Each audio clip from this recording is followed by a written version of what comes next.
Hello दोस्तों, चलो आज हम लोग बात करते हैं पिछली क्लास में जो बात की थी उससे आगे। लास्ट क्लास में हम लोग बात कर रहे थे हाइब्रिडाइजेशन की। अगर पिछला वीडियो देखा होगा, अगर नहीं देखा है तो देख लो। हम लोग पिछली क्लास में बात किए थे हाइब्रिडाइजेशन की, कि हाइब्रिडाइजेशन होता क्या है और कैसे होता है। ये सब सारी चीज़ें हम लोग पढ़ चुके थे और हमने फाइनली ये देखा था कि हाइब्रिडाइजेशन को 3 टाइप से क्लासिफाई किया गया है ऑर्गेनिक केमिस्ट्री में। कौन कौन सा?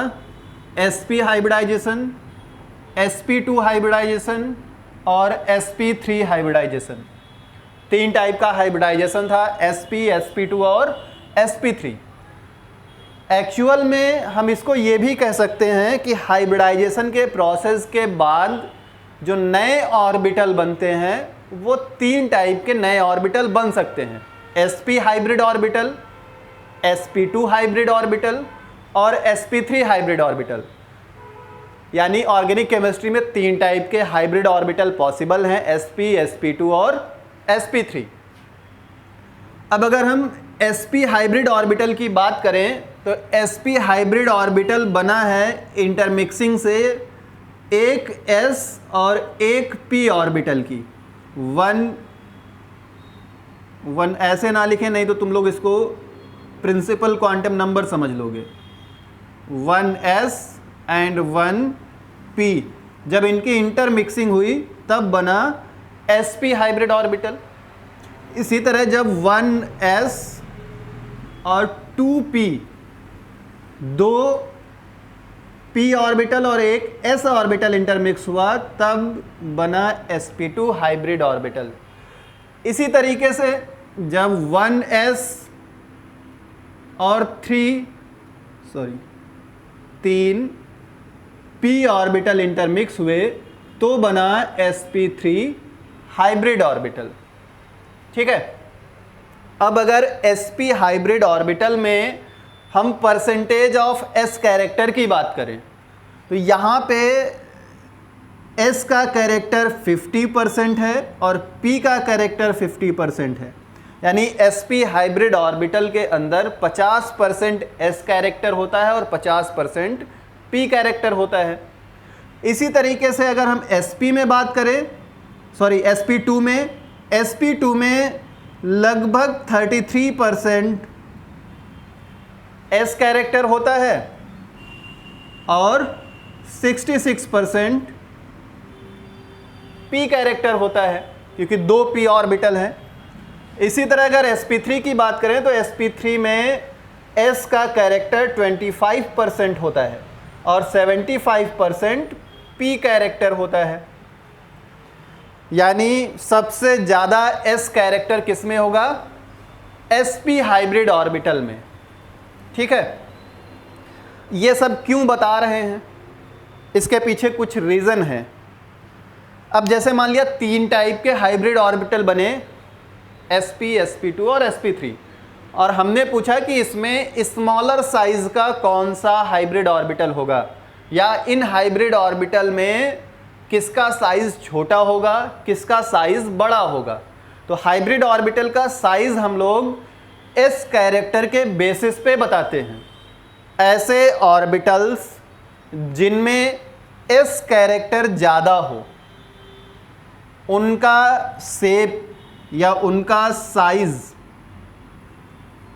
स्मॉलर होता है। कहने का मतलब हम ये बोल सकते हैं कि s character is inversely proportional to the size of hybrid orbital.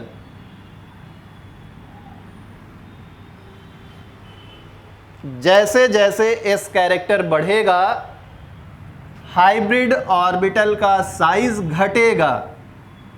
ऐसा क्यों होता है, मेन बात ये है। ठीक है। देखो, अब अगर हम एक ऑर्डर लिख दें, sp is greater than sp2 is greater than sp3, देख के ही बता दोगे तुम लोग ये ऑर्डर लिखा है किसका? Order of s character. sp में s कैरेक्टर सबसे ज़्यादा, sp में उससे, sp2 में उससे कम, sp3 में सबसे कम। अगर हम यही बात करें order of size of hybrid orbital की, तब क्या होगा? जस्ट इसका उल्टा, sp3 में हाइब्रिड ऑर्बिटल का साइज ज़्यादा होगा, sp2 में कम होगा और sp में सबसे कम होगा। ऐसा क्यों होता है, ये बात करते हैं। देखो, सबको पता है कि एटम के अंदर न्यूक्लियस है और न्यूक्लियस के बाहर सेल में इलेक्ट्रॉन होते हैं, ठीक है। और पिछली क्लास में भी जितने लेक्चर पढ़े हैं देखना, हमने बोला था कि जो सेल होती है, सेल को हम लोग दो पार्ट में क्लासिफाई कर देते हैं, सॉरी मतलब सेल का क्लासिफिकेशन ऐसे करते हैं, सब सेल, यानी सेल के अंदर सब सेल। सब सेल का मतलब सेल को समझ लो ये तुम्हारा गांव है और सब सेल गांव के अंदर जो घर होते हैं वो है। और सब सेल फर्दर डिवाइडेड होता है ऑर्बिटल्स में, यानी अगर हमने एक सेल की बात की है तो उस सेल में कई सब सेल हो सकती हैं। और जब सब सेल की बात करते हैं तो हो सकता है एक सब सेल में कई ऑर्बिटल्स हो, कुछ भी हो सकता है। देखो, अगर हम लोग बात कर रहे हैं एक पर्टिकुलर किसी सेल की, मान लेते हैं हमने ले लिया सेकंड सेल। सेकंड सेल का मतलब जिसका प्रिंसिपल क्वांटम नंबर कितना हो, 2। तो सेकंड सेल में दो सब सेल होती हैं, कौन कौन सी? S और P, दो ही सब सेल हैं, S और P। सेकंड सेल ही क्यों लिया? क्योंकि कार्बन में दो ही सेल होती हैं, फर्स्ट और सेकंड। कार्बन की हम लोग बात कर रहे हैं तो उसी को ले, ज़्यादा अच्छे से समझ में आएगा।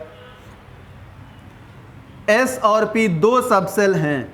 अब इस दो सब सेल में जो सब सेल न्यूक्लियस के ज़्यादा पास होगा, उसके इलेक्ट्रॉन और न्यूक्लियस के बीच में फोर्स ऑफ अट्रैक्शन ज़्यादा लगेगा।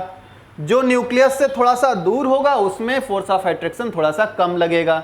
जब ज़्यादा फोर्स ऑफ अट्रैक्शन होगा न्यूक्लियस और ऑर्बिटल के इलेक्ट्रॉन्स के बीच में, तो थोड़ा सा सेल कंप्रेस होगी, साइज थोड़ा सा कम होगा। और अगर हम लोग बात करें ऑफबाउ प्रिंसिपल का, तो उसमें यह बोला जाता है कि एनर्जी का इंक्रीजिंग ऑर्डर, एनर्जी का बढ़ता हुआ क्रम ये होता है। S की एनर्जी सबसे कम होती है, उससे थोड़ा सा ज़्यादा P की एनर्जी होती है, इससे थोड़ा सा ज़्यादा D और फिर F। ये सेम सेल के कंपैरिजन है। एक सेल में अगर चारों सब सेल हैं तब ये कंपेयर कर रहे हैं। दिमाग में ये ना रखना कि ये दूसरे सेल का हो, ये दूसरे सेल का हो, ये दूसरे सेल का, तब कंपेयर कर लें। उसके लिए अलग रूल है, वो बात करेंगे। एक ही सेल में ये सब सेल है और ये उनका एनर्जी ऑर्डर होगा, यानी S हमारा पहले आएगा, फिर P आएगा, फिर D आएगा, फिर F आएगा। यानी S सबसे ज़्यादा पास होगा न्यूक्लियस के, यानी न्यूक्लियस और S इलेक्ट्रॉन के बीच में सबसे ज़्यादा फोर्स ऑफ अट्रैक्शन होगा। तो कहीं भी किसी ऑर्बिटल में अगर S कैरेक्टर ज़्यादा है, तो S कैरेक्टर ज़्यादा होने का मतलब S तो न्यूक्लियस के पास रहता है, तो वो ऑर्बिटल न्यूक्लियस की तरफ ज़्यादा शिफ्ट हो जाएगा। जब न्यूक्लियस की तरफ वो ऑर्बिटल ज़्यादा शिफ्ट होगा, इसका मतलब उसका साइज कम हो गया दूसरे के कंपैरिजन में। तो S कैरेक्टर जहाँ पे ज़्यादा हुआ, उस हाइब्रिड ऑर्बिटल का साइज छोटा हो गया। जहाँ पे S कैरेक्टर कम है वहाँ पे कम फोर्स ऑफ अट्रैक्शन लगेगा, कंप्रेशन नहीं हो पाएगा ज़्यादा, उसका साइज ज़्यादा रहेगा। तो यही ऑर्डर है। यहाँ पे S कैरेक्टर सबसे कम, इसका मतलब इसका साइज सबसे ज़्यादा। S कैरेक्टर थोड़ा सा बढ़ा, साइज कम हुआ। S कैरेक्टर और बढ़ा, साइज और कम हुआ। ठीक है, ये हुआ हाइब्रिड ऑर्बिटल के साइज की बात। अब बात हो गई हाइब्रिडाइजेशन की, पूरी तरीके से हाइब्रिडाइजेशन और हाइब्रिड ऑर्बिटल की बात हो गई। अब हमें बात करनी है कि ये जो हाइब्रिडाइजेशन हुआ है, इससे जो मॉलिक्यूल बने हैं, इनके बीच जो रिलेशन बना है, उस रिलेशन को हम लोग क्या बोलें? सिंपल सी बात है, उसको बॉन्ड बोलेंगे। और पिछली क्लास में भी बोला है कि नेचर ऑफ बॉन्ड सामने वाले एटम पे डिपेंड करेगा। जो आने वाला एटम है, जो बॉन्डिंग के लिए आ रहा है, उसका नेचर क्या है, उस पे बॉन्ड का नेचर डिपेंड करेगा। समझाया था कि तुम्हारा मम्मी पापा के साथ एक अलग रिश्ता होता है, भाई बहन के साथ अलग रिश्ता होता है, दोस्तों के साथ अलग होता है। तुम वही हो, सामने वाले बंदे चेंज हो रहे हैं, रिश्ते चेंज होते चले जा रहे हैं। वही यहाँ भी है। तो यहाँ पे हम लोग बात करेंगे सबसे पहले तो बॉन्ड। एक्चुअल में बॉन्ड होता क्या है? बॉन्ड होता है दो न्यूक्लियस के बीच की डिस्टेंस। जो दो एटम एक दूसरे के साथ बॉन्ड का फॉर्मेशन कर रहे हैं, उनके बीच जो बॉन्ड बन रहा है, जो फोर्स ऑफ अट्रैक्शन जनरेट हो रहा है, वही है बॉन्ड। और उन दोनों एटम के न्यूक्लियस के बीच की जो दूरी है, इसी को बोलते हैं बॉन्ड लेंथ। बॉन्ड एक्चुअल में कुछ होता नहीं है, बॉन्ड को हम लोग बोलते हैं फोर्स ऑफ अट्रैक्शन। कुछ लोग पढ़ते हैं और उनके माइंड में एक इमेज बन जाती है कि बॉन्ड का मतलब दो एटम किसी रॉड से जुड़े होंगे। ऐसा एक इमेज बन जाती है कि किसी धागे से बंधे हैं, या हो सकता है कोई आयरन रॉड हो जो दोनों एटम को जोड़ रखी हो। ये सब फर्जी की इमेजिनेशन हटा दो। बॉन्ड का मतलब सिर्फ क्या है? फोर्स ऑफ अट्रैक्शन है। मम्मी पापा के साथ तुम्हारा जो रिश्ता है वो हमेशा तुमको बांध के थोड़ी रखते हैं, वो लगाव है, फोर्स ऑफ अट्रैक्शन है, वही रिश्ता है, वही बॉन्ड है। वही यहाँ भी है। दो एटम के बीच में फोर्स ऑफ अट्रैक्शन हो गया तो उसको हम लोगों ने नाम दे दिया बॉन्ड। और उनके बीच जितनी ज़्यादा डिस्टेंस होगी, रिश्ता उतना ही कमज़ोर होगा। अभी तुमको भेज दिया पढ़ने के लिए गांव से लखनऊ, लखनऊ में आके रहना शुरू किया, यहाँ दोस्त बनाए, आराम से मस्त घूम रहे हो, गांव में मम्मी पापा रह रहे हैं। थोड़ा डिस्टेंस बढ़ी तो कहीं ना कहीं, तुम मानो या ना मानो, कहीं ना कहीं थोड़ी सी दूरी आई है रिश्ते में। अगर कहीं गलती से बहुत अच्छा कर लिया और जॉब कहीं बाहर मिल गई, फॉरेन चले गए, वहाँ जाके वहीं शादी कर ली, फॉरेन में ही शादी कर ली। अब वहाँ जब शादी की है, वाइफ तुम्हारी तुम्हारे साथ है, उससे लगाव ज़्यादा होगा, उसके और तुम्हारे बीच में फोर्स ऑफ अट्रैक्शन ज़्यादा होगा। वो रिश्ता ज़्यादा मजबूत बनेगा जो यहाँ मम्मी पापा और तुम्हारे बीच में था। मम्मी पापा तुम्हारे इंडिया में, तुम अमेरिका में, डिस्टेंस बहुत ज़्यादा। धीरे धीरे रिश्ते कमज़ोर होंगे, फिर तुम ज़्यादा ध्यान नहीं दोगे, ऐसे डेली शाम को कॉल करते होगे। फिर धीरे धीरे टाइम बीतेगा, 2 दिन बाद, 3 दिन बाद, हफ्तों, महीनों, वर्षों बाद, फिर धीरे धीरे रिश्ते ख़त्म। वही यहाँ भी होता है। डिस्टेंस जितनी ज़्यादा बढ़ती जाएगी, बॉन्ड वीक होता चले जाएगा, और एक टाइम ऐसा आएगा दोनों एटम सेपरेट हो जाएंगे, बॉन्ड ब्रेक हो जाएगा। तो बॉन्ड लेंथ जितनी ज़्यादा होगी, बॉन्ड उतना ही वीक होगा। बॉन्ड लेंथ जितनी कम होगी, जितना पास ये होंगे, उतना स्ट्रॉन्ग बॉन्ड बनेगा। ठीक है, ये तो बात हो गई बॉन्ड की। और बॉन्ड डिसोसिएशन, अच्छा कंफ्यूजन होता है लोगों को। कई लोग हमसे पूछे, सर बॉन्ड एनर्जी और bond dissociation energy, bond dissociation energy ये क्या होती है? देखो, जब कोई दो एटम बॉन्ड बनाने के लिए, बॉन्ड फॉर्मेशन के लिए अप्रोच करते हैं एक दूसरे को, तब इनकी एनर्जी कम होती है, एनर्जी डिक्रीज होती है। बॉन्ड बनाने के समय एनर्जी रिलीज होती है, और जब एनर्जी रिलीज होगी तो उस एनर्जी को, जितना अमाउंट बॉन्ड फॉर्मेशन के टाइम जितना अमाउंट एनर्जी का रिलीज हुआ, वही बॉन्ड एनर्जी होती है। उसी को हम लोग बोलते हैं बॉन्ड एनर्जी। और जितना अमाउंट रिलीज हुआ है, उतना ही अमाउंट अगर हम उस बॉन्ड को प्रोवाइड कर दें एनर्जी का, तो वो बॉन्ड ब्रेक हो जाएगा, एटम फिर से सेपरेट हो जाएंगे, और वो होती है बॉन्ड डिसोसिएशन एनर्जी। तो दो टर्म अलग अलग हैं, चीज़ें सेम हैं। बॉन्ड एनर्जी और बॉन्ड डिसोसिएशन एनर्जी सेम होती हैं।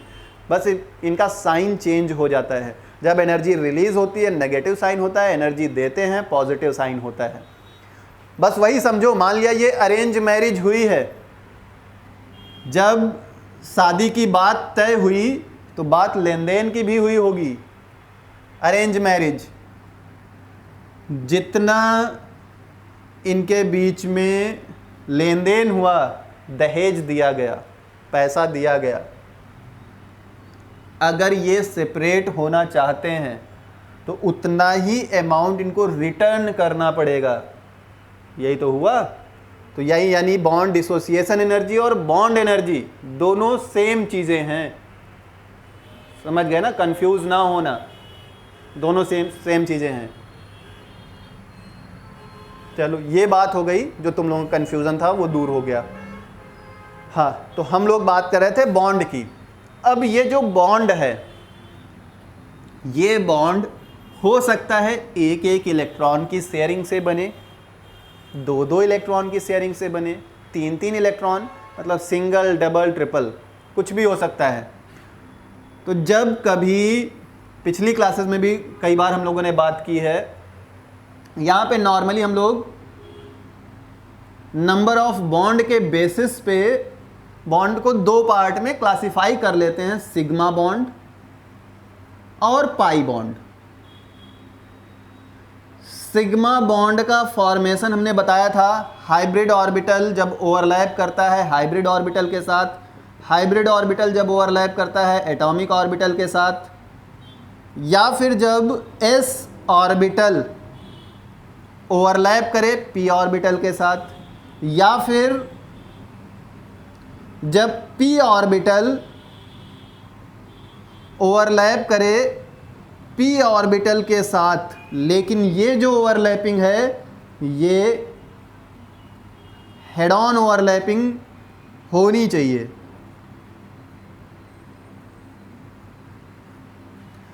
हमेशा इन कंडीशंस के थ्रू जो बॉन्ड बनता है उसको बोलते हैं सिग्मा बॉन्ड। पाई बॉन्ड क्या होगा? पाई बॉन्ड का फॉर्मेशन p ऑर्बिटल और p ऑर्बिटल की ओवरलैपिंग से बनेगा। वो भी कैसी ओवरलैपिंग? Side wise overlapping. अब इन दोनों ओवरलैपिंग में डिफरेंस क्या होगा? साइड वाइज ओवरलैपिंग क्या होती है, हेड ऑन ओवरलैपिंग क्या होती है? देखो,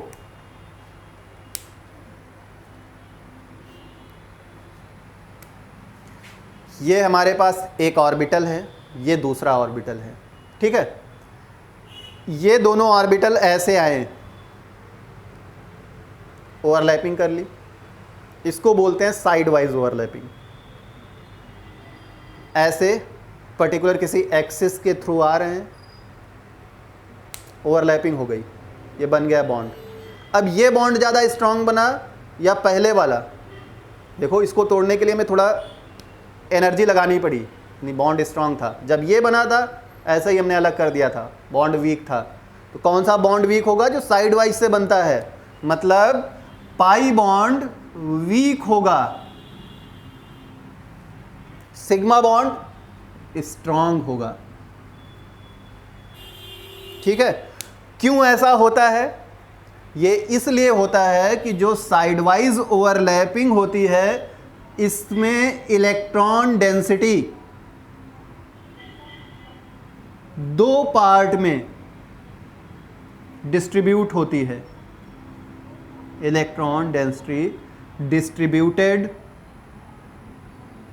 इनटू टू पार्ट्स। देखो, p ऑर्बिटल ऐसे ही तो होता है, ये होता है p ऑर्बिटल, ये दूसरा p ऑर्बिटल मान लिया। तो जब साइड वाइज ओवरलैपिंग होगी तो ये इससे मिलेगा, ये इससे मिलेगा, तो यहाँ पे इलेक्ट्रॉन डेंसिटी और यहाँ पे इलेक्ट्रॉन डेंसिटी, तो दो पार्ट में इलेक्ट्रॉन डेंसिटी डिस्ट्रीब्यूटेड है, ठीक है। मतलब ऐसे देख लो, ये p ऑर्बिटल और ये दूसरा p ऑर्बिटल, तो जब इसकी साइड वाइज ओवरलैपिंग हुई तो दो जगह से हुई, यानी जो इलेक्ट्रॉन डेंसिटी थी वो दो जगह पे डिस्ट्रीब्यूटेड हो गई, मतलब ये दो पार्ट में डिवाइड हो गया। और जब हेड ऑन ओवरलैपिंग होती है, जैसे तो सारी इलेक्ट्रॉन डेंसिटी एक ही जगह पे आ जाती है। मान लिया घर पे तुम्हें 100 रुपीज़ मिले हैं और वो 100 तुमको अकेले मिले हों, और तुम्हारा जो पड़ोसी हो, तुम्हारा दोस्त हो, वो 2 भाई हो और उनको भी 100 मिले हैं, लेकिन उनके 100 2 पार्ट में डिवाइड हो जाएंगे, यहाँ भी। तो इसके पास 50, इसके पास 50, तुम्हारे पास 100। अमीर कौन हुआ? तुम हुए। अमीरी तुम्हारे पास ज़्यादा है ना, 100 रुपये तुम्हारे पास, यहाँ 50-50। स्ट्रॉन्ग कौन होगा? तुम होगे। वही यहाँ भी है, सारी इलेक्ट्रॉन डेंसिटी एक ही जगह पे होती है, ज़्यादा स्ट्रॉन्ग बनेगा। 2 जगह पे डिवाइड हो जाती है, थोड़ा सा वीक हो जाता है। ये हुआ सिग्मा और पाई बॉन्ड का कॉन्सेप्ट, ठीक है। हाँ, तो अब हम लोग बात करते हैं, क्या इसके अलावा बॉन्ड को और कोई भी तरीका है क्लासिफाई करने का? पढ़ा होगा बुक में polar bond, non polar bond, और नॉर्मल सी चीज़ है, कोई बड़ी चीज़ नहीं है। जब कभी बॉन्ड बनता है किन्हीं भी 2 सेम एटम के बीच में, इनका और इनका दोनों का स्टेटस सेम है, इनके बीच जब बिजनेस होगा कोई बवाल नहीं होगा। मतलब मान लिया बिजनेस स्टार्ट किया, 5 लाख रुपए इन्होंने लगाए, 5 इन्होंने लगाए, और दोनों की पावर बराबर है, दोनों का बैकग्राउंड सेम है, दोनों का बैकअप सेम है, सारी चीज़ें सेम है, कुछ भी डिफरेंस नहीं है। तब जो बिजनेस होगा उस बिजनेस पे दोनों का बराबर का अधिकार होगा। मतलब एक इलेक्ट्रॉन इसने शेयर किया, एक इलेक्ट्रॉन इसने शेयर किया, दोनों के बीच में म्यूचुअल शेयरिंग हुई, और उस शेयरिंग से जो बॉन्ड बना, अब उस बॉन्ड में 2 इलेक्ट्रॉन हो गए, एक इनका है, एक इनका है, लेकिन एक्चुअल में अब इन दोनों इलेक्ट्रॉन पे दोनों का बराबर का अधिकार हो गया। तो इसलिए ये दोनों इलेक्ट्रॉन सेंटर में रहेंगे, ना तो इसके पास ना ही इसके पास। जब ऐसी कंडीशन हो कि जो शेयर्ड पेयर इलेक्ट्रॉन है, ये जो पेयर बना है इसको हम लोग बोलते हैं शेयर्ड पेयर ऑफ इलेक्ट्रॉन। तो शेयर्ड पेयर इलेक्ट्रॉन जो है, अगर वो सेंटर में हो, किसी की तरफ शिफ्ट ना हो, दोनों साइड से इक्वल डिस्टेंस पे हो, तब इसको बोलते हैं non polar bond. Non polar bond ये कब होगा? जब दोनों एटम की सारी प्रॉपर्टी सेम हो, मतलब दोनों की इलेक्ट्रोनेगेटिविटी सेम हो, या फिर नॉर्मली ये कह लो दोनों सेम एटम हो, इलेक्ट्रोनेगेटिविटी सेम होगी तभी ऐसा होगा। एक केस ये भी हो सकता है दोनों एटम की इलेक्ट्रोनेगेटिविटी अलग हो, इसकी इलेक्ट्रोनेगेटिविटी अलग, इसकी इलेक्ट्रोनेगेटिविटी अलग। जब इलेक्ट्रॉन शेयर करने की बारी आई तो दोनों ने एक एक इलेक्ट्रॉन शेयर किया, मतलब 5-5 लाख रुपए दिए बिजनेस शुरू करने में। बिजनेस स्टार्ट हुआ, जैसे ही बॉन्ड बना, मतलब बिजनेस स्टार्ट हुआ, अब ये ज़्यादा पावरफुल था, इसका पॉलिटिकल बैकग्राउंड बहुत स्ट्रांग था, ये थोड़ा कमज़ोर थे, समझे।